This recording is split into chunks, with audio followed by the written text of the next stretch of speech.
Nós estamos já há alguns meses expondo o Evangelho de Marcos. E estamos agora no capítulo 11, por isso quero convidar você que abra a sua Bíblia em Marcos, capítulo 11, verso 27. E vamos adentrar o capítulo 12 até o verso 12. Marcos 11, do 27 até o verso 12 do capítulo 12. Estudamos grandes verdades até aqui e agora estamos caminhando para o final desse belo evangelho. Ouça com fé a leitura da palavra do Senhor que farei nesse instante. Diz assim a palavra do nosso Deus. Então regressaram para Jerusalém e, andando pelo templo, vieram ao seu encontro os principais sacerdotes, os escribas e os anciãos, e lhe perguntaram: com que autoridade fazes essas coisas? Ou quem te deu tal autoridade para as fazeres? E Jesus lhe respondeu: eu vos farei uma pergunta, respondei-me, e eu vos direi com que autoridade faço essas coisas. O batismo de João era do céu ou dos homens? Respondei. E eles discorriam entre si: se dissermos do céu, dirá, então por que não acreditastes nele?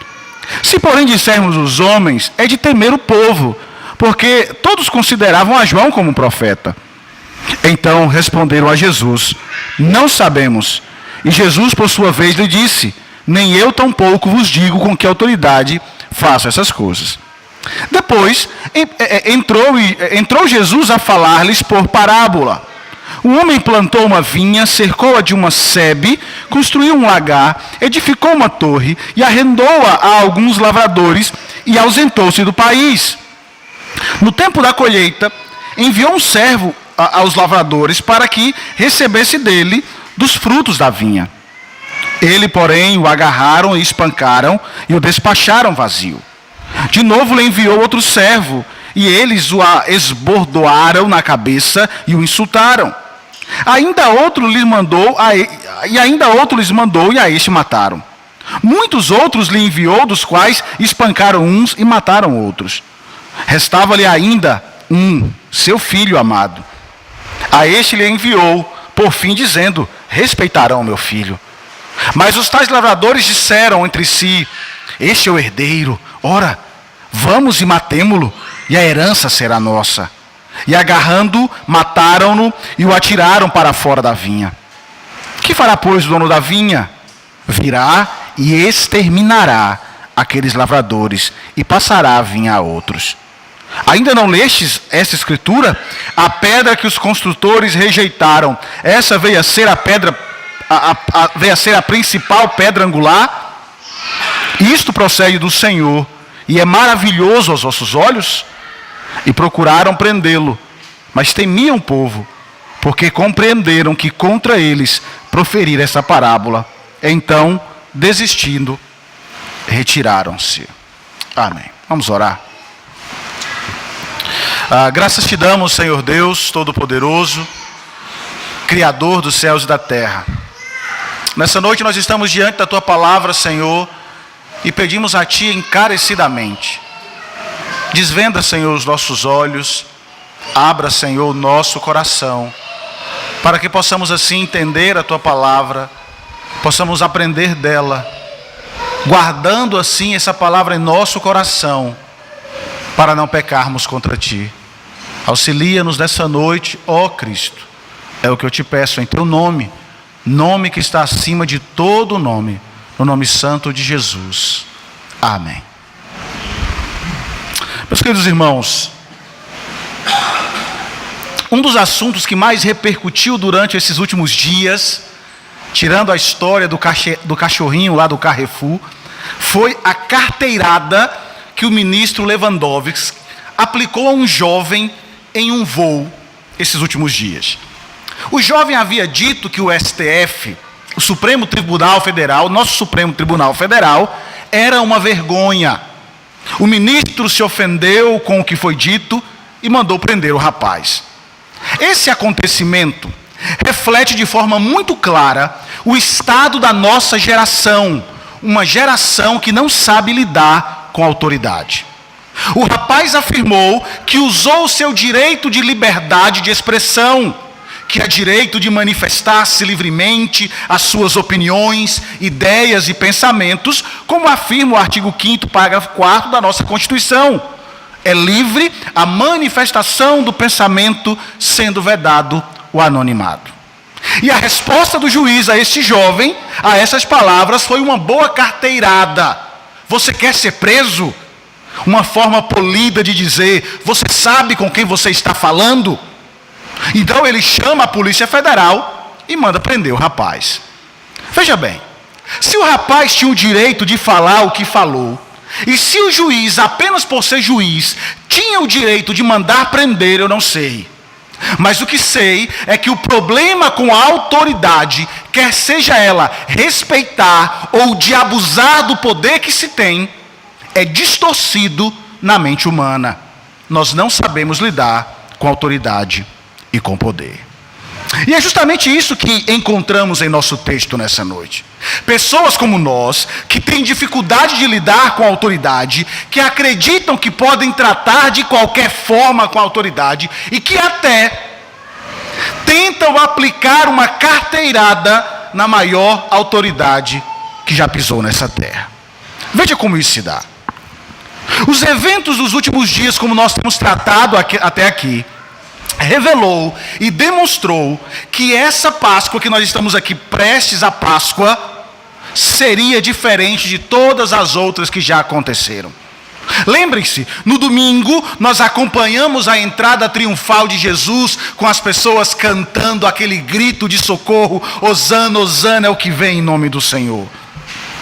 Na terça, Jesus volta ao templo e promove uma limpeza religiosa, expulsando todos os ladrões da fé aqueles dias do templo. Estes eventos de segunda e de terça, de domingo e de segunda, formaram ou causaram uma repercussão sem tamanho naquele local, ao ponto de provocar os líderes religiosos, deixando aquele povo revoltado com Jesus. E o nosso texto essa noite se mostra como resultado desses eventos dos 2 dias que nasceram no coração dos líderes religiosos. Nós estamos aqui na terça-feira, semana antes da cruz, na última terça de vida do nosso Redentor. Este dia seria recheado com uma disputa séria dos líderes religiosos com o nosso mestre. Porque o que Jesus fez não agradou muito os líderes.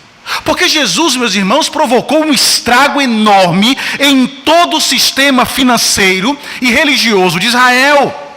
Esses homens estão revoltados com Jesus. Esses homens querem interrogar o mestre. Esses homens querem saber quem ele pensa que é para promover tamanha bagunça na vida e no comércio do povo. Eles estão atrapalhando a igreja. Eles estão atrapalhando o povo. E essa noite nós veremos Jesus sofrendo com um claro abuso de autoridade, uma carteirada aplicada pelos líderes. Quem você pensa que é para agir dessa forma? Por isso, com essas breves informações, eu vos convido a entender que Jesus é a maior autoridade existente, e rejeitá-lo resultará em uma condenação eterna. Acompanhe comigo o que diz os versos. Veja do verso 27 até o verso 33, por favor. Nesse primeiro momento. Diz assim: Então regressaram para Jerusalém, e andando pelo templo, vieram ao seu encontro os principais sacerdotes, os escribas e os anciãos, e lhe perguntaram: com que autoridade faz essas coisas? Ou quem te deu tal autoridade para fazeres? E Jesus respondeu: eu vos farei uma pergunta, respondei-me, e eu vos direi com que autoridade faço essas coisas. O batismo de João era do céu ou dos homens? Respondei-me. E eles discorriam entre si: se dissermos que é do céu, ele dirá, então por que não acreditastes nele? Agora, se porém dissermos dos homens, é de temer o povo, porque todos consideravam a João como profeta. Então responderam a Jesus: não sabemos. E Jesus, por sua vez, lhes disse: nem eu tampouco vos digo com que autoridade faço essas coisas. Veja bem, queridos, Jesus regressa a Jerusalém mais uma vez e vai ao templo na terça-feira. Aparentemente, o nosso Redentor faz do templo um local central do seu ministério durante essa última semana antes de acontecer a cruz. Certamente ainda havia comentários sobre o último dia, sobre a segunda-feira, sobre a ação que Jesus promoveu ali. E então, quando as pessoas veem Jesus se aproximando do templo novamente, elas devem ter pensado: e agora? O que vai acontecer dessa vez? O que ele vai fazer? Mas antes de qualquer coisa, os líderes que revoltados com ele estavam, vão ao seu encontro. Veja o que acontece. O Sinédrio selecionou algumas pessoas para realizarem uma investigação sobre esse Nazareno, que em uma semana tão importante, que era a semana da Páscoa, e essa semana importante para os judeus, chegou ali causando todo tipo de tumulto possível. E perceba que o grupo selecionado não é um grupo composto de qualquer pessoa.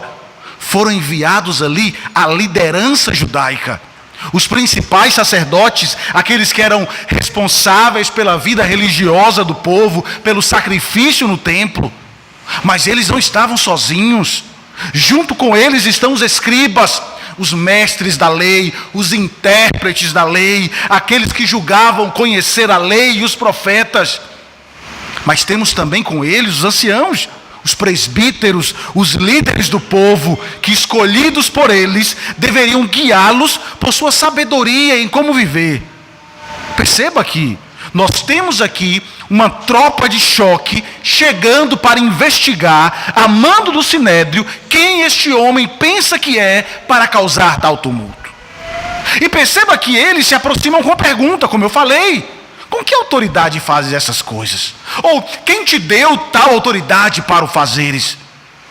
Veja, antes de mais nada, nós precisamos saber que coisas são estas que eles estão perguntando. E a resposta é simples, nós já vimos aqui, né? Os acontecimentos do domingo e da segunda.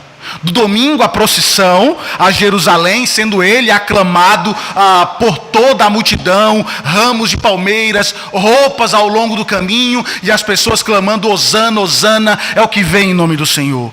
Na terça-feira, Jesus invade o templo, chuta a mesa dos cambistas, pega um chicote e começa a chicotear todos aqueles ladrões que estavam deturpando a vida religiosa do povo. Os líderes entendem que esse homem precisa ser parado. Quem ele pensa que é para ser aclamado como o libertador, e quem ele pensa que é para destruir esse sistema? Quem ele pensa que é para atrapalhar um negócio que vem dando certo há tanto tempo? Um jovem nazareno com 33 anos está ali causando um reboliço na vida do povo. Quem ele pensa que é? E eles estão querendo saber que autoridade é essa. Quem autorizou que ele realizasse tal obra? E veja que eles não estão aqui querendo aprender de Jesus. Eles não estão aqui querendo aprender aos pés do mestre ali no templo, porque a intenção deles não é reconhecer a autoridade do mestre e nem se curvar diante dele, mas eles querem envergonhá-lo. Eles estão ali para fazer tropeçar o nosso Senhor. Por isso eles perguntam sobre a autoridade, porque eles querem pegar tal ato. Eles tentam colocar Jesus em um beco sem saída. E veja por quê. Tudo para funcionar, e você sabe disso, precisa de autorização. Se você quer abrir uma loja, você precisa de um alvará de funcionamento. E somente um órgão competente e responsável tem esse poder de expedir essa autorização para que a loja possa abrir. Mas se você abrir uma loja sem o alvará, o que acontece quando a fiscalização vier? Você vai ser notificado e a loja pode até ser fechada. Tá? Então veja, essa pergunta destes homens tem essa função de perguntar quem foi que deu a licença, a autorização, o alvará de funcionamento para que Jesus pudesse agir da forma em que ele agiu. Só que qualquer resposta que Jesus desse serviria para desacreditá-lo. Nenhuma resposta serviria, porque se ele admitir que não tem credenciais nem autorização religiosa, que ele está agindo ali por ele mesmo, pela sua própria vontade, pela sua própria autoridade, provavelmente ele perderia o respeito das pessoas, porque elas aclamaram dizendo: Hosana, Hosana. Elas têm a esperança de que ele fosse o Messias vindo da parte de Deus. Então, se Jesus dissesse: eu faço isso pela minha própria autoridade, as pessoas ficariam com o pé atrás com ele e poderiam abandoná-lo. Por outro lado, se ele fizesse uma reivindicação da autoridade divina, dizendo assim: eu venho em nome de Deus, eu sou filho de Deus, eu estou aqui para realizar porque Deus me deu essa autoridade e eu sou o próprio Deus, ele poderia ser preso, sentenciado à morte por blasfêmia. Não foi essa a sentença de morte do nosso Senhor quando ele foi preso? Isso ia acontecer antes do tempo. Então qualquer resposta que Jesus proferisse, parece que ele sairia perdendo. Como sair dessa situação? Os homens acreditavam que estavam lidando com uma pessoa qualquer. Sim, um homem qualquer, eu ou você, talvez nós nos enrolaríamos e sairíamos dali preso. Não saberíamos responder ou sair dessa armadilha. Mas Jesus não é um qualquer. Jesus é a sabedoria encarnada.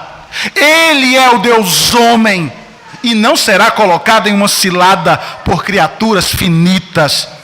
E veja como ele responde.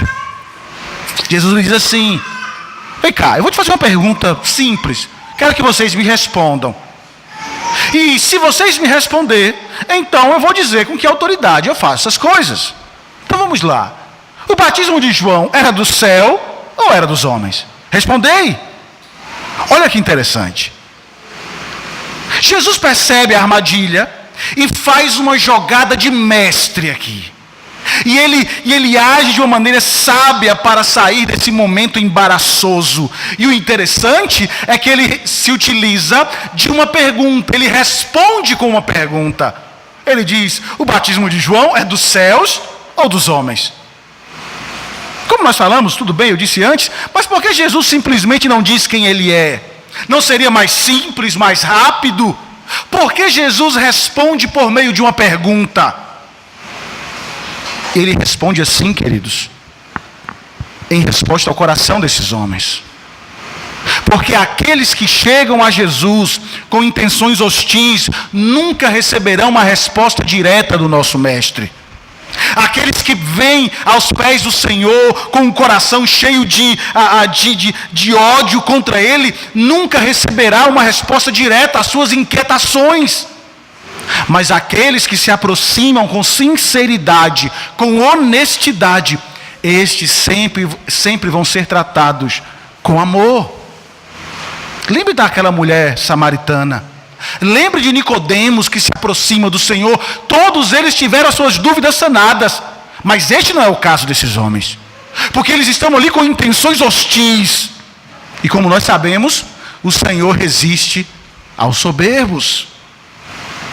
Por isso o Senhor trata esses homens dessa forma. Eles querem acabar com o mestre, mas o mestre vai gerar ou vai promover uma reviravolta nessa cena toda. O nosso mestre é muito sábio, mais sábio de que todos os homens, porque ele é o Criador de todos os homens. Queridos irmãos, talvez você tenha dúvidas sinceras a respeito da vida cristã. Talvez você tenha dúvidas a respeito de questões ligadas à sua vida, sobre a vida de adoração, sobre como proceder. Mas quando olhamos para esse texto, nós somos convidados a vir a Cristo, a buscar nele a sabedoria, porque nós a encontraremos. Agora venha com o intuito de aprender. Não venha simplesmente para encontrar justificativas para aquilo que você já tem pré-definido em seu coração. Porque quando você chegar aos pés de Cristo, você não vai encontrar aquilo que você quer. E então você sairá daqui dizendo que está tudo errado, que o certo é o que você pensa, que o certo é o que você acha. Isso é soberba. E o Senhor resiste aos soberbos. Foi assim que estes homens agiram. Precisamos vir com o desejo de aprender. Eu espero que essa seja a motivação do seu coração essa noite. porque Ele é a fonte de sabedoria. E quando buscamos com sinceridade a fonte de sabedoria, Ele derrama sobre nós o seu conhecimento e sana as nossas dúvidas. E é isso que nós precisamos entender. E então veja como Jesus age. Ele diz, olha, veja bem, vamos pensar sobre João. O trabalho que ele fez, dos homens ou é de Deus? Responda isso e eu responderei a pergunta de vocês. Como eu disse, Jesus reverte a situação. Porque com essa pergunta, se eles pensavam, se os líderes pensavam que podiam colocar Jesus em uma saia justa, a situação reverte de tal maneira que agora são eles que estão em um beco sem saída. E o interessante é que Jesus insiste. Vamos lá, respondam a pergunta que eu fiz. Só que eles não têm coragem de dar uma resposta honesta. Porque se eles respondessem que o batismo de João não era dos céus, eles teriam que se ver com o povo, porque o povo acreditava em João, o povo acreditava que João era um profeta, um homem que denunciou as maldades dos homens e que inclusive foi morto por causa disso. Agora, se eles afirmassem que o batismo de João era de Deus, que era dos céus, eles teriam que aceitar a mensagem de João. O que foi que João ensinou? Ele disse que depois dele viria alguém maior do que ele, a qual ele não era digno de desatar as sandálias. Ele olha para Jesus e diz, eis o Cordeiro de Deus que tira o pecado do mundo. Então, se eles dissessem que João era um profeta de Deus, eles teriam que reconhecer quem era aquele que estava à frente deles, que Jesus era o Messias, que a sua autoridade se dava porque ele era o próprio Deus. Ao perguntar sobre João, Jesus responde quem ele é. Jesus responde o que eles queriam saber. Mas eles não estavam ali interessados na verdade. Eles não estavam interessados no que João pregou. Eles estavam interessados apenas na questão da autoridade. Quem autorizou Jesus a bagunçar tudo? Eles estavam ali para mostrar que eles não reconheciam e nem autorizava e nem daria o alvará de funcionamento a Jesus, porque para eles Jesus não era ninguém. Eles não estavam dispostos a lidar com a verdade. Olhando para esse sentimento no coração desses homens, precisamos fazer uma autorreflexão. Precisamos analisar o que passa em nosso coração diante das verdades de Deus. Veja bem, será que nós honestamente nos aproximamos de Jesus para saber a verdade? Deixa eu fazer uma pergunta mais séria, mais dura. Você está pronto para lidar com a verdade? Veja, lidar com a verdade é muito difícil, porque ela mostra o que está errado em nós. E às vezes é muito mais fácil ficar levantando dúvidas, levantando objeções para disfarçar a nossa falta de compromisso com a verdade.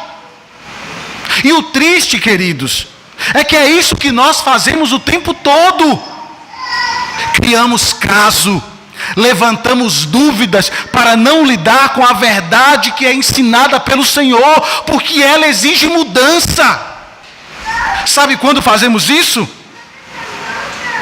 Quando nós pegamos o ensino claro das Escrituras, o ensino de Deus, como perdão, casamento, envolvimento com a igreja, contribuição, e começamos a levantar questionamentos. Ah, será que é isso mesmo que Deus diz? Ah, mas não está tão claro para mim. Ah, não sei se é assim. Ah, eu tenho as minhas dúvidas. Eu acho que não é bem assim que a coisa funciona. Ah, eu não vou fazer isso porque eu acho que não é assim que as coisas devem ser tratadas. Quando pensamos e agimos dessa forma, mesmo sabendo da verdade, nós queremos e ficamos querendo jogar dúvidas em ensinos da Escritura, simplesmente para mostrar que nós não queremos nos submeter à autoridade divina. Queremos ser Senhor da nossa história, Senhor das verdades. Queremos agir segundo eu acredito ser a norma correta para a vida. Ficamos procurando e cobrando evidências para acreditar em tais verdades. Só que para muitos, meus amados irmãos, o verdadeiro problema não são as evidências. O problema é o coração. O problema é o pecado. Os ídolos do coração são o verdadeiro problema.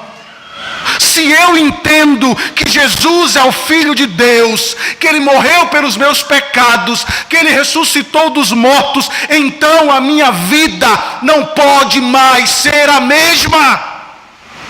Eu terei que imitá-lo, eu terei que me comprometer, terei que me submeter aos seus ensinos, que mostram que eu tenho que viver para o outro, para Ele, para servir. O problema é que nós não gostamos disso.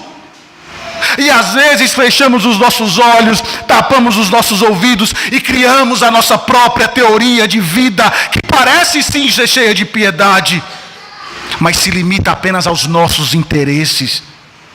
E é por isso que pensamos assim. É assim mesmo que Deus diz? É isso mesmo que Deus está dizendo?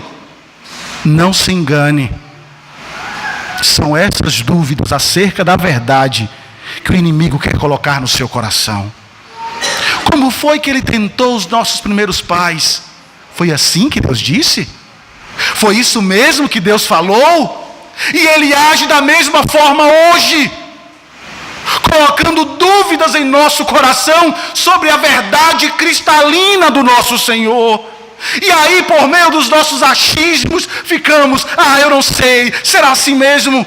Somos chamados a confiar e descansar na verdade do nosso Deus. Somos chamados a não ter dúvidas daquilo que está claramente registrado na verdade. Somos chamados para servir, para uma vida de imitação ao nosso Senhor. E não existe nada estranho nisso. Porque aqueles que são chamados pelo Senhor, estes vivem para o louvor da glória dEle, entendendo que Ele é a verdade, que as suas palavras são a verdade, e por isso andam no caminho da verdade. Agora perceba um detalhe. O evangelista revela o que realmente existe no coração daquelas autoridades. Porque o texto diz que eles tinham medo da multidão, porque todos pensavam que João era um genuíno profeta. E aí Jesus diz, aí eles falaram, nós não sabemos a resposta. E Jesus diz, nem tampouco eu lhes direi com que autoridade faço essas coisas. Veja, eles não respondem à pergunta de Jesus, porque tem medo da reação do povo. Veja como isso é triste. Porque o que era conveniente e seguro era mais importante para eles do que era verdadeiro e certo. É assim que nós agimos hoje. Por vezes agimos por aquilo que é mais conveniente para nós, assim como esses homens agiam. Não somos chamados a viver pela conveniência, somos chamados a viver pela verdade. E eles disseram, não sabemos. Aqui nós temos uma mentira motivada pelo medo. Preferem manter a sua posição, e isso é muito triste. E viver uma mentira do que submeter a Cristo e andar na verdade. Não é vergonha se arrepender, meus irmãos. Não é vergonha se arrepender de um erro e voltar aos pés de Cristo, porque Ele não despreza um coração contrito. Mas esses homens não querem arrependimento, não querem viver na verdade, eles querem viver segundo a conveniência, para não causar um tumulto com o povo. Eles não tinham nem motivos sinceros, nem uma mente aberta. A covardia, em vez da coragem, se apresenta na vida desses homens. A carteirada dos líderes não funcionou. Só que agora eles vão ter uma carteirada muito dura da maior autoridade existente. Mesmo dizendo que ele não falaria com que autoridade ele fazia essas coisas, que que perturbavam o sinédrio. Os versos seguintes, ele não somente fala com que autoridades faz, mas ele diz quem realmente ele é. E ele também diz o fim de quem não reconhece a autoridade de Deus e os seus ensinos. Vamos agora para o capítulo 12. Veja nesse momento só o verso 1 do nosso texto.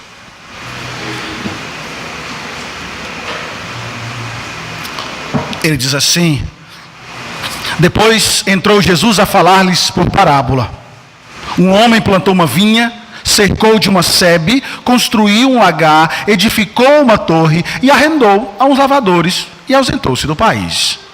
Queridos, por meio dessas simples palavras, por meio desta parábola, Jesus vai revelar algo profundo. Ele vai revelar com que autoridade faz todas essas coisas, contando a história destes homens soberbos da liderança religiosa de Israel. Essa parábola aqui, de forma tão resumida, conta a triste história de um povo que se afastou da verdade para viver aquilo que eles achavam ser o correto. A história é acerca de uma vinha que o dono plantou, e ele plantou com extremo cuidado, fazendo ali tudo o que era necessário para que ela pudesse produzir. Ele construiu uma sebe, que é uma espécie de cerca viva para proteger dos bandidos, dos animais. Ele fez ali o lagar onde as uvas seriam pisoteadas para retirar o vinho. Ele fez uma torre onde alguém poderia ficar de cima observando a aproximação de animais, de ladrões, para que pudessem ali ameaçar a vinha.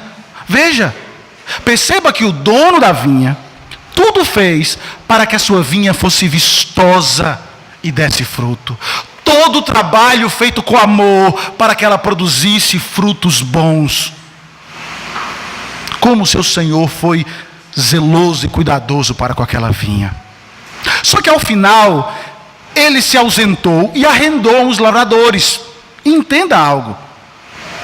Ao proferir essas palavras, aqueles homens que ali estavam, sabiam o que Jesus estava falando.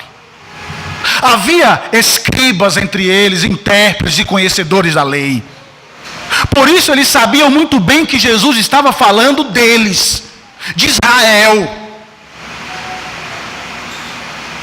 Com essas palavras, eu quero convidar você também a abrir a sua Bíblia agora, porque com essas palavras, Jesus está citando o profeta Isaías. O profeta Isaías diz assim: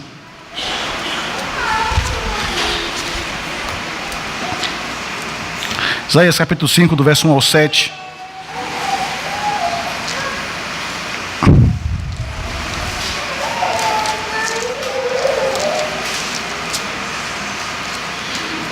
Acompanhe a leitura que farei da palavra do Senhor.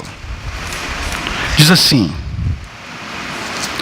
agora cantarei ao meu amado, o cântico do meu amado, a respeito da sua vinha. O meu amado teve uma vinha no outeiro, fertilíssimo. Sachou-a, limpou-a das pedras e a plantou de vides escolhidas. Edificou no meio dela uma torre e também abriu um lagar. Ele esperava que desse uvas boas, mas deu uvas bravas. Agora, pois, ó moradores de Jerusalém, ó homens de Judá, julgai-vos, peço, entre mim e a minha vinha. Que mais se podia fazer ainda, ó minha vinha, que eu não lhe tenha feito? E como esperando eu que desse uvas boas, veio a produzir uvas bravas? Agora, pois, vos farei saber o que pretendo fazer à minha vinha. Tirarei a sua sebe, para que a vinha sirva de pasto. Derribarei o seu muro, para que seja pisada. Torná-la-ei em deserto. Não será podada, nem sachada, mas crescerão nela espinhos e abrolhos. Às nuvens darei ordem que não derramem chuva sobre ela. Porque a vinha do Senhor dos exércitos é a casa de Israel. E os homens de Judá são a planta dileta do Senhor. Este desejou que exercesse juízo, e eis aí quebrantamento da lei, justiça, e eis aí clamor. Perceba que Jesus está fazendo uma alusão direta da profecia de Isaías, onde ele explica que Israel é essa vinha, que o propósito de Deus ao plantar neste mundo, cuidando, fazendo tudo o que era preciso, era para que ela produzisse frutos agradáveis a Ele. Só que quando a vinha deu fruto, ao invés de produzir frutos bons, produziu uvas amargas. E por que isso aconteceu? Jesus explica: porque ele alugou a vinha para os fazendeiros e partiu em uma jornada. Que palavras duras, meus irmãos.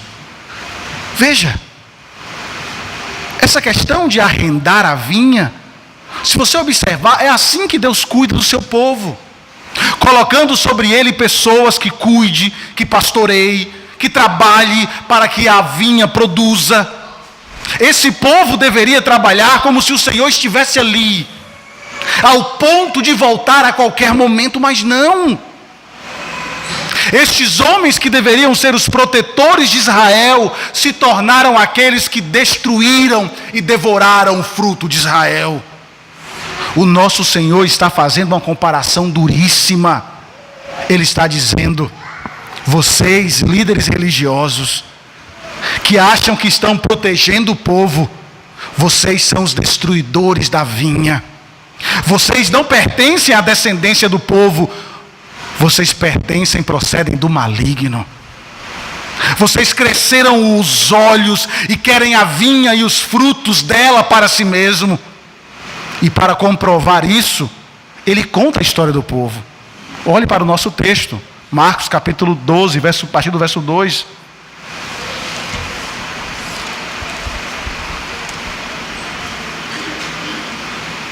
Diz assim: no tempo da colheita, enviou um servo aos lavradores para que recebesse deles o fruto da vinha. Eles, porém, o agarraram, espancaram e o despacharam vazio. De novo lhes enviou outro servo, e eles o esbordoaram na cabeça e o insultaram.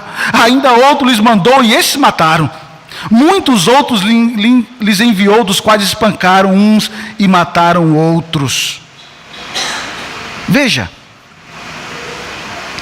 perceba a violência flagrante e ascendente descrita aqui. Primeiro batem, depois ferem e finalmente assassinam. A história daqueles líderes está descrita nessas palavras cheias de violência, que começa com Abel, que queria servir ao Senhor como ele mandara, mas foi morto por Caim, seu irmão, que era do maligno. Só que a oposição continuou ao longo da história. Lembra da zombaria com Noé e a sua arca? Lembra da Torre de Babel, dos líderes terríveis da época de Juízes, como nós estamos estudando na nossa escola dominical? Dos perversos reis de Israel e de Judá, que ao invés de protegerem o povo, cuidavam de si mesmos. E os profetas, que deveriam ser a voz de Deus, muitos profetizavam para agradar os reis, e os que falavam a verdade eram presos e perseguidos. Segundo a tradição, Isaías foi cerrado ao meio, Zacarias foi apedrejado até a morte, perto do altar, João Batista foi decapitado. Lembra do que o escritor de Hebreus diz? Ele diz assim: foram apedrejados, provados, cerrados pelo meio, mortos ao fio da espada, andaram peregrinos, vestidos de peles de ovelhas e de cabras, necessitados, afligidos, maltratados, homens dos quais o mundo não era digno, errantes pelo deserto, pelos montes, pelas covas e pelos antros da terra. E os sacerdotes, que deveriam cuidar da vida religiosa do povo e cuidavam de si mesmo: o meu povo peca porque você, sacerdote, está negligenciando o ensino. O profeta Jeremias disse: tanto o profeta quanto o sacerdote usam de falsidade, curam superficialmente a ferida do meu povo, dizendo paz, paz, onde não há paz. Lembra de Ezequiel profetizando contra os pastores de Israel, que não apacentavam o povo, mas apacentavam a si mesmo? que não fortaleciam a ovelha fraca, que não curavam a doente, que não ligavam a quebrada, que não buscavam a desgarrada, mas dominavam sobre ela com rigor e dureza. Estes são os líderes de Israel. Estes são os lavradores maus que cuidaram da vinha desde o início. Nunca trabalharam para o Senhor da vinha, mas trabalharam apenas pensando em seu próprio bem, em seu próprio ganho. Matemos todos os mensageiros, porque assim a vinha será nossa. Você que está aqui essa noite, que é discípulo do Senhor, não espere reação diferente daqueles que só pensam em si mesmos. A reação daqueles que vivem para si é essa. Às vezes ficamos chocados quando lemos a forma cruel, com que a igreja é perseguida em tantos lugares do mundo. Só que nós não deveríamos ficar tão chocados, porque a identificação pública com Cristo é algo que sempre se revelará perigosa, porque o mundo odeia o nosso companheiro de jornada, porque o mundo odeia o nosso Redentor. Em nosso país ainda não corremos este risco de morte, só que andar com Cristo, defender a verdade, defender a fé, viver por essa verdade, pode atrapalhar em muito a sua vida secular, pode atrapalhar a sua reputação na escola, no seu ambiente de trabalho. A sua fé, queridos, sua defesa das verdades, podem até ser estranhas e causar perseguição em meio ao próprio povo de Deus. Só que não devemos deixar de fazer partes, de servir a esse Senhor por causa daqueles que nos odeiam. Devemos, para a glória de Cristo, produzir frutos agradáveis a Ele nesse mundo. Você tem preferido mais a sua reputação, o seu trabalho, o seu local, do que a sua identificação com Cristo? As pessoas de onde você faz parte, ou da sua família, ou da sua casa, ou do seu trabalho, veem em você essa identificação com o Senhor. Quando você precisa viver a verdade e não a mentira, quando pedem a você corrupção e você tenta viver na verdade, as pessoas veem isso em você. As pessoas conseguem discernir pelas suas palavras, por aquilo que você é, que você serve a Cristo. Isso precisa ser visto em nós. Agora, existe algo nessa parábola que deve nos chamar a atenção, como falei hoje pela manhã, e que por vezes passa desapercebido, que é a maravilhosa manifestação da paciência do Senhor. O amor paciente de Deus é visto em como Ele se permite ser tratado pelos seus servos. E essa aqui é uma imagem muito séria, porque o Senhor da vinha, com o poder que tem, poderia Ele mesmo destruir esses agricultores maus, no momento em que Caim matou Abel lá atrás, e acabar com tudo. Mas perceba que Ele manda servo após servo, que sempre são recebidos com violência, servo após servo. E essa ação revelou como nosso Senhor é longânimo, para que estes servos maltratados, desprezados e mortos pudessem cumprir o seu trabalho de alcançar as ovelhas perdidas ao longo do caminho, muitas delas que estão aqui nessa noite. Quando pensamos em autoridade, sempre pensamos em algo ruim, em algo que vem para dominar, para fazer mal. Só que essa não é a autoridade exercida pelo nosso Senhor, porque a autoridade do nosso Senhor é uma autoridade de amor. Ele tinha todo o direito, mas Ele mandou um após o outro, chamando o povo ao arrependimento.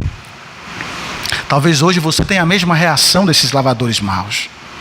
Você age com violência, você rejeita essa verdade, porque você não consegue lidar com o fato de que a sua vida não te pertence, que você tem que prestar contas do que você faz a alguém, que você não é autoridade sobre a sua vida. Talvez isso cause incômodo em você.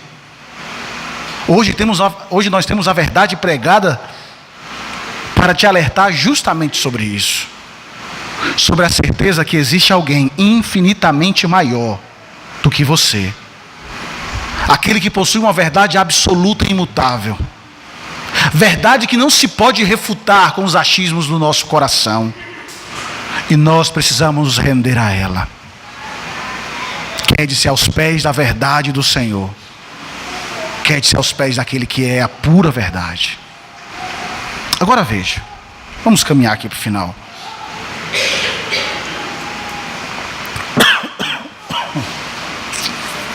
Veja que depois de enviar os servos,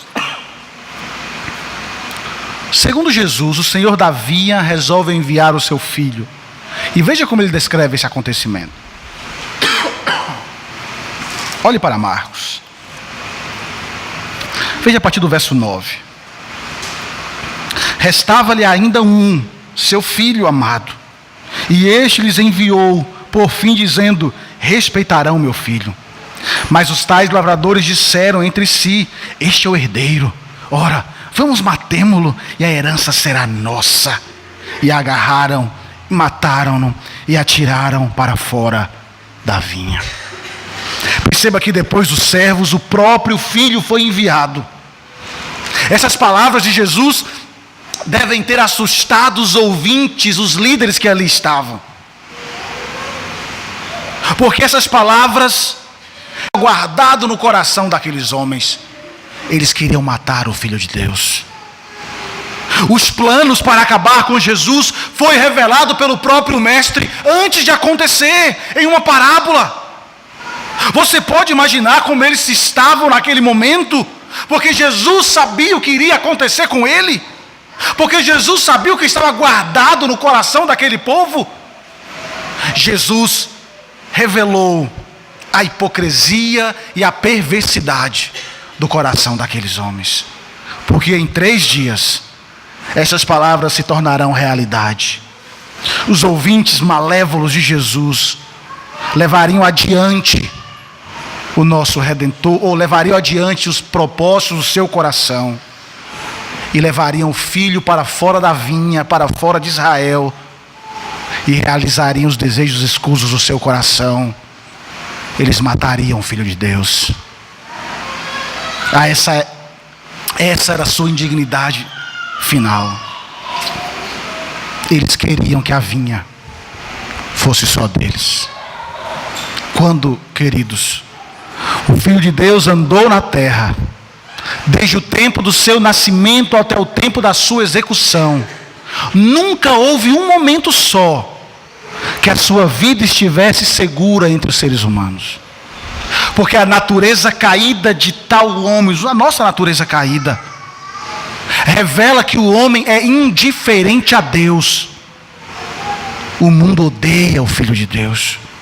Deus é inimigo mortal. E os seres humanos caídos não vão parar nas suas tentativas de se livrar da verdade de Deus. Não é isso que diz o Salmo 2? Rompamos de nós os seus laços, quebremos as suas algemas. Eles não querem a autoridade final de Deus. Eles lutam contra a autoridade do Senhor. Eles querem ser independentes, autônomos, dizendo que o casamento tem que ser vivido por amor, e o seu amor não importa com quem seja, se com animal, se com uma árvore, se com uma pessoa do mesmo sexo. Queremos ser autônomos para decidir a nossa felicidade. O homem luta contra Deus porque ele odeia Deus. Não devemos acreditar que o mundo é simplesmente indiferente. Ele não quer Deus em seu coração. Ele não quer Deus e nem as suas leis ditando regras de como devemos ser, de como devemos agir. Se o próprio Deus viesse à terra e as pessoas tivessem poder para destruí-lo, eles certamente o fariam. E eu não estou falando aqui teoricamente, porque isso aconteceu. Porque o Filho de Deus pisou nessa terra e aconteceu exatamente como Jesus disse que aconteceria. Alguns dias depois dessas palavras, eles se apoderaram do Filho e mataram fora da vinha de Deus. Os insultos, os espancamentos não impediram o Senhor da vinha de cumprir o seu propósito de enviar o seu Filho. E Ele o fez. Enviou seu Filho, nascido de mulher. Estamos aí, há dias de a sociedade comemorar, e entendemos que sim, um dia Jesus nasceu. Podemos pensar sim, comemorar sim, acreditando que Ele nasceu e Ele pode ser, e Ele é o nosso Redentor. E Ele veio para anunciar que a vida não pode ser tratada como eles estavam tratando. Que a verdade não poderia ser mudada pelos achismos dos seus corações. Por isso é necessário arrependimento. É preciso trilhar o caminho da verdade. E Jesus é a própria verdade. Jesus é o amor manifestado. Jesus é a longanimidade de Deus manifestada nessa terra. E mesmo revelando esse grande amor, os lavradores mataram o Filho de Deus. Só que ao enviar o Filho, o Senhor dá o ultimato. Jesus foi o ultimato de Deus, porque a vinda do Filho e a forma como o Filho foi tratado selou o fim da longanimidade para com esses lavradores maus. Com a morte do Filho, parece que os lavradores triunfaram, que eles conseguiram o que queriam. Só que esse não é o final da história. Veja os versos finais do nosso texto, verso 9 ao verso 12. Diz assim: que fará, pois, o dono da vinha? Virá e exterminará aqueles lavradores, e passará a vinha a outros. Ainda não leste essas escrituras? A pedra que os construtores rejeitaram, essa veio ser a principal pedra angular. Isto procede do Senhor e é maravilhoso aos nossos olhos. E procuraram prendê-lo, mas temiam o povo, porque compreenderam que contra eles proferiram esta parábola. Então, desistindo, retiraram-se. Queridos, veja como é a descrição do Senhor da vinha. Ao contrário do profeta Isaías, Jesus não disse que o dono da vinha viria e destruiria a vinha. Antes, ele virá e destruirá os lavradores e dará a vinha a outro. Jesus estava dizendo que Deus destruiria o templo, o sistema sacrificial judaico, o sacerdócio, o sinédrio e todo o resto, o próprio coração do judaísmo, e entregaria aos gentios essa vinha. E agora eles terão a oportunidade de produzir frutos a Deus. Queridos irmãos, nesse momento em que eu estava preparando o sermão, eu parei, orei ao Senhor e pedi misericórdia. Porque esse texto aqui é muito duro e muito sério. Veja, as expectativas sobre aqueles homens eram muito altas. Porque com todas as vantagens e com tantas revelações poderosas de Deus da história, eles deveriam irradiar de tal maneira a glória de Deus, que deveriam servir de luz para os gentios. Só que eles não fizeram isso e foram punidos. Deus tirou deles a vinha e deu a nós, os gentios. E hoje nós devemos tomar muito cuidado para não deixar que essa relevância espiritual desse evento fique apenas na história. Porque hoje, como vinha do Senhor, nós cultivamos um vinhedo muito mais rico do que o antigo Israel, porque eles viveram pelas sombras. Nós não temos os profetas vivos como Isaías ou Daniel, mas nós temos a palavra revelada perfeita de Deus em nossas mãos. Nós temos os testemunhos dos apóstolos. Temos muito mais do que eles, porque temos o Cristo ressurreto. Temos o Espírito que habita em nós, que testifica com o nosso Espírito que somos filhos de Deus. O que nós temos produzido? Como temos lidado com a verdade? Como tem sido a nossa luz nesse mundo? Eu penso sobre a responsabilidade que temos quando leio as palavras de Lucas, quando ele registra as palavras do Senhor, quando diz assim: mas aqueles a quem muito foi dado, muito mais lhes será exigido, e aqueles a quem muito se confiam, muito mais lhe pedirão. Eu tremo diante dessas palavras, porque olha o que o Senhor tem dado a nós, dado à igreja, a verdade revelada, não mais por sombra, vivemos por luz, vivemos contemplando a grandeza do Messias, daquele que foi morto, daquele que viveu, daquele que subiu aos céus. Não vivemos mais a escuridão, e nós seremos cobrados pelo que sabemos, e sem sombra de dúvidas, nós sabemos mais do que os líderes de Israel. Nós sabemos mais do que aqueles homens, porque nós temos a revelação completa em nossas mãos.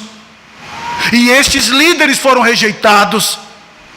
Não há esperança para aquele povo como nação. Todo o sistema corrupto foi destruído pelo Senhor. A rebelião contra o Filho de Deus foi esmagada, e Ele triunfará sobre os rebeldes. E para mostrar o seu triunfo, Jesus conclui o seu ensino com uma imagem belíssima, porque ele vai citar um verso do Salmo que nós lemos aqui na liturgia do nosso texto, no domingo retrasado, quando falamos sobre a entrada triunfal, porque o Salmo falava justamente dos versos da entrada triunfal, quando ele fala acerca da pedra rejeitada, que se tornará a principal pedra angular. O que Jesus está dizendo aqui, ao citar esse verso, é algo fantástico, porque ele afirma que aquele que será espancado, que aquele que será humilhado, que aquele que será envergonhado diante de todos, que será levado à morte daqui a 3 dias, este que hoje é desprezado por esse mundo, pelos construtores como se fosse uma pedra inútil, será pela glória de Deus a base, a pedra angular da sustentação do crescimento da vida da igreja. Cristo é a pedra fundamental no eterno e espiritual templo de Deus. Ele é a firmeza da nossa fé. Ele é a nossa esperança. É por isso que estamos aqui nessa noite reunidos, sentados, vocês e me ouvindo, porque nós estamos falando sobre aquele que é a nossa esperança. A morte do Filho de Deus, a morte do filho do dono da vinha, sempre foi parte do plano. Ele, o nosso Senhor, traçou a história, planejou cada detalhe, para que seu filho viesse, limpasse a vinha, por meio da sua vida e morte, sendo estabelecido rei em Sião, e entregando a nós essa vinha para trabalharmos. Ele que após a sua morte, não decretaria o fim da história, mas ressuscitaria ao 3º dia, seria exaltado nos céus, decretando assim que existe um dia final para a destruição daqueles que se rebelaram contra o Senhor. E veja bem, queridos, diante dessa grande verdade, todos os que não se juntarem a Ele, porque agora o Senhor está dando uma carteirada nos líderes, e agora com toda seriedade, com todo direito. Ele estava dizendo que Ele era Deus. E todos aqueles que não se juntarem a Ele, que não reconhecerem a sua autoridade, que não se submeterem à sua verdade serão exterminados. Lucas também, em seu relato paralelo a esse evento, ele diz algo terrível sobre o poder de Cristo. Porque ele diz assim: todo que cair sobre esta pedra, a pedra angular, ficará em pedaços. E aquele sobre quem ela cair será reduzido ao pó. Esse é o fim dos inimigos de Deus. Este é o fim dos inimigos do Senhor, dos rebeldes. Aqueles que rejeitam a Cristo serão esmagados pela pedra divina descrita pelo profeta Daniel. A pedra talhada sem mãos, que vem com o ímpeto da ira sagrada. E os ímpios se tornarão como a palha em uma eira de verão. Essa é a pedra angular. Ou você ama, ou você rejeita. Ou você serve, ou você se afasta. Só que a promessa para aqueles que se afastam, para aqueles que vivem contra Ele, é a destruição final.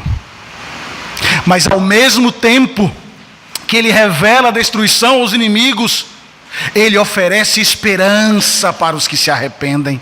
Aqueles que reconhecem que um dia agiram mal, que tentaram conduzir as suas vidas acreditando que não deveria se curvar diante da autoridade de ninguém, que é lei sobre si mesmo. Aqueles que se humilharam diante desse rei, reconhecendo que precisam dele, não só deixarão de ser lavradores maus, mas se tornarão parte das vinhas. Porque aqueles que estão nele, enxertados na vinha verdadeira, esses produzirão frutos. Pois ele diz que passará a vinha a outro. E quem são esses outros? Eu estou vendo a vinha nesse momento. Você é a vinha do Senhor. Você é o novo Israel, chamado para produzir, chamado para viver, chamado para servir. Mas a quem muito é dado, muito será cobrado. E não há desculpas. Quando as palavras finais de Jesus ecoaram através do pórtico de Salomão, e depois desapareceram ali, o sinédrio, que ouviram um esboço da história passada do seu povo, e uma história do que iria acontecer, eles ficaram revoltados, porque eles ouviram isso da boca do Filho de Deus. E qual foi o resultado disso? Eles estão procurando ocasião para matar o nosso Senhor, para fazer aquilo que Ele disse que iria acontecer. Então, queridos, quão indescritivelmente triste é esse fim de história. Aqui Marcos confirma que os líderes compreenderam plenamente que Jesus falou, que essa parábola era contra eles. Jesus se deu a conhecer, mostrou quem era o rei triunfante, a suprema autoridade sobre o mundo, mas cegos pela fúria contra a verdade, eles não enxergaram isso. Eles ficaram furiosos e procuraram oportunidade para matá-los. Estes homens tentaram dar uma carteirada em Jesus, mas saíram de lá frustrados, porque maior autoridade tem o nosso Senhor sobre eles. Jesus é a autoridade suprema, aquele que eu e você, que nós devemos render louvores, devoção e o nosso coração quebrantado e contrito. Suas palavras são verdades, por isso os achismos do nosso coração devem se calar diante dele. Devemos querer, meus irmãos, ou devemos parar de querer turvar a verdade, como eu disse hoje pela manhã, levantando dúvidas que servem para mascarar o nosso desejo de não nos submeter à sua vontade.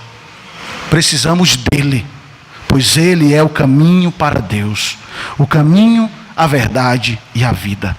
Sem ele, ninguém vai ao Pai. Sem ele, os homens estão condenados à prisão eterna.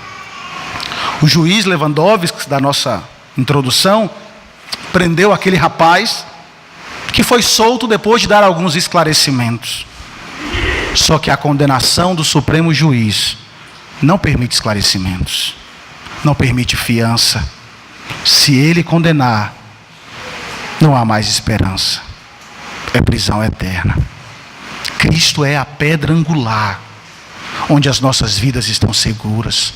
Por isso se arrependa e corra para Cristo, porque bem-aventurados são todos aqueles que nele se refugiam. Por isso hoje, queridos, é o tempo de entender a responsabilidade que temos, de nos voltarmos ao Senhor, de trabalharmos com dedicação e amor, sendo um farol que transmite a glória de Deus aos perdidos. Hoje somos a vinha, somos chamados a produzir. O serviço está entregue nas suas mãos, nas minhas mãos. E um dia, o filho voltará para colher os frutos. Só que nesse dia, os lavradores não poderão tomá-lo e matá-lo. Ele exercerá poder. Nesse dia, os fiéis, os trabalhadores que cuidaram da vinha, que produziram para a glória desse Senhor, serão recompensados. Mas os que trabalharam com ganância, pensando apenas em si mesmos, em seu bolso, estes receberão o juízo do Senhor. O dia se aproxima. Trabalhemos com amor para aquele que é o Senhor das nossas vidas. Que Deus nos abençoe, em nome de Jesus. Amém. Curva sua cabeça nesse instante. Vamos orar.